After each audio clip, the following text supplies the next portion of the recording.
Oh, hello, great readers. I'm Belchan. I'm Nimikung. I'm Banchan. In this class, I'll read to all of you a part of Great Expectations. As.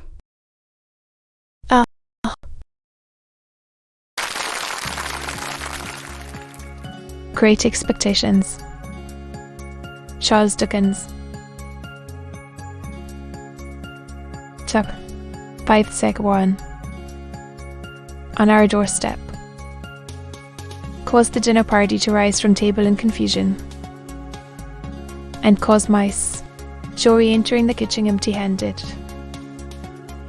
to stop short and stir. In her wondering lament of gracious goodness gracious me, the sergeant and I were in the kitchen when mice just stood stirring, at which crisis I partially recovered the use of my senses. It was the sergeant who had spoken to me, and he was now looking round at the company, with his handcuffs invitingly extended towards them in his right hand, and his left on my shoulder. "Excuse me, ladies and gentlemen," said the sergeant. "Adent. I am on a chase in the name of the king." "And pray what might you want with him?" retorted my sister, quick to resent his being wanted at all. "Missus," returned the gallant sergeant, "speaking for myself,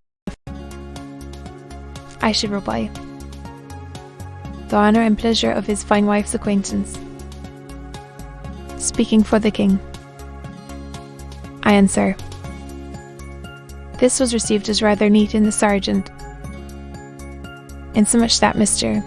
Pumblico cried audibly, "You see, blacksmith," said the sergeant, who had by this time picked out Joe with his eye, "we have had an accident with these,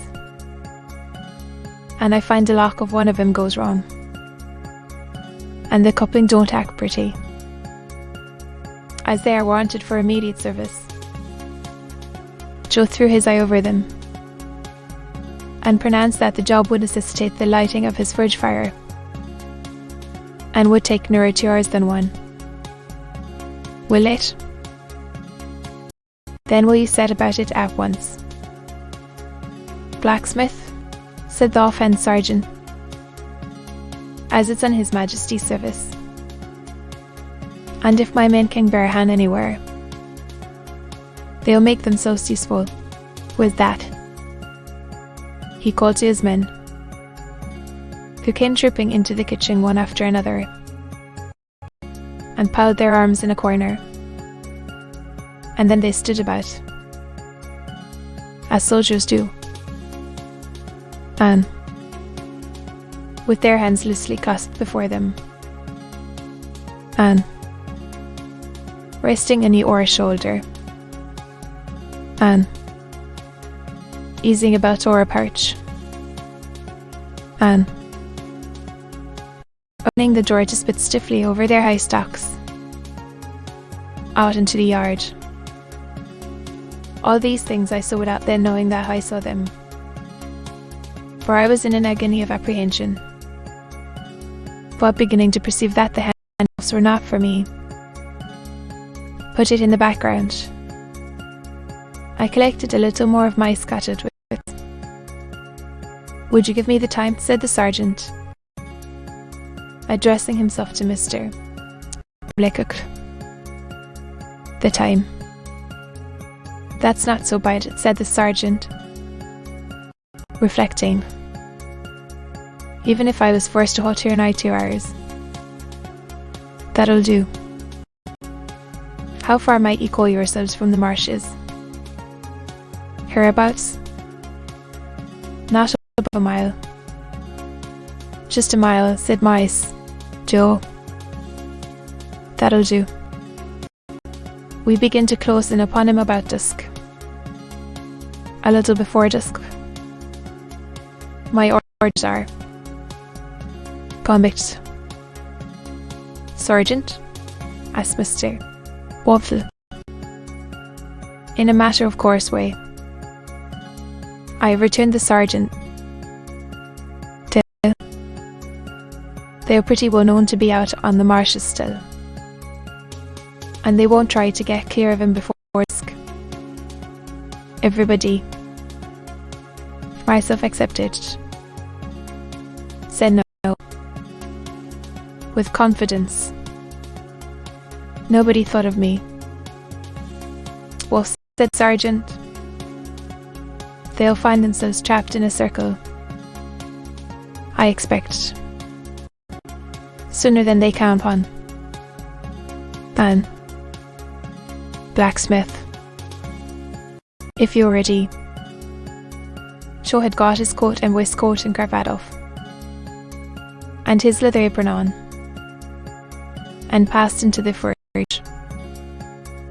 One of the soldiers opened its wooden windows. Another lighted the fire. Another turned at the bellows. The rest stood round the blaze, which was roaring. Then Joe began to hammer and clink. Hammer and clink. And we all looked on. The interest of the impending pursuit not only absorbed the general attention, but even made my sister liberal. She drew a pitcher of beer from the cask for the soldiers, and invited the sergeant to take a glass of brandy. But Mr. Umblick said sharply, "Give him wine. And I'll engage, there's no jar in that, so." The sergeant thanked him and said that as he preferred his drink without tar, he would take wine, if it was equally convenient. When it was giving him, he drank His Majesty's health and compliments of the season, and took it all at a mouthful and smacked his lips. Good stiff. Sergeant, said Mr. Pumblick. I'll tell you something, returned the sergeant. Mr. Pumblick, with a fat sort of laugh. They'll do. And are. Because, returned the sergeant, clapping him on the shoulder.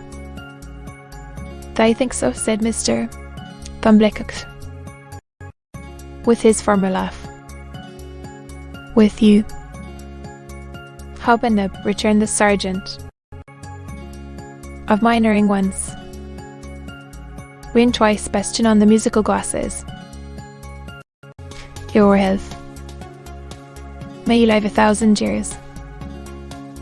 The sergeant tossed off his glass again and seemed quite ready for another glass. I noticed that, Mr. Wine. With the bottle from ice. Joanne had all the credit of handing it. I bought in a gush of joviality. Even I got some. Other bottle. And handed that about with the same liberality.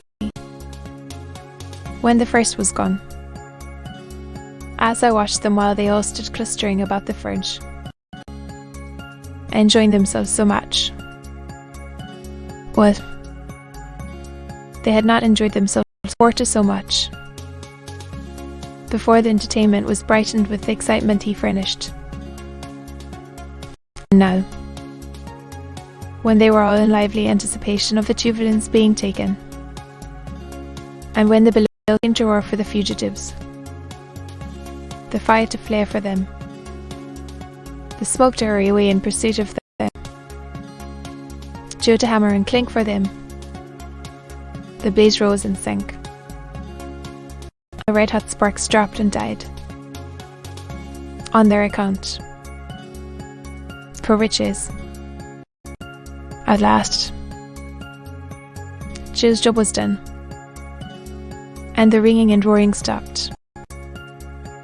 As Joe got on his coat, and see what came of the hunt. Mr. Pumblick, Mr. Hubble declined. on the plea of a pipe in late society. But Mr. Wopsle said he would go, if Joe would. Joe said he was agreeable, and would take me, if Joe approved. We never should have got leave to go, I am sure. But for Joe's curiosity to know all about it and how it ended. As it was, she merely stipulated, if you bring the boy back with his head blown to bits by a musket. The sergeant took a polite leave of the ladies, and parted from Mr. Pumblek as a comrade. To be continued.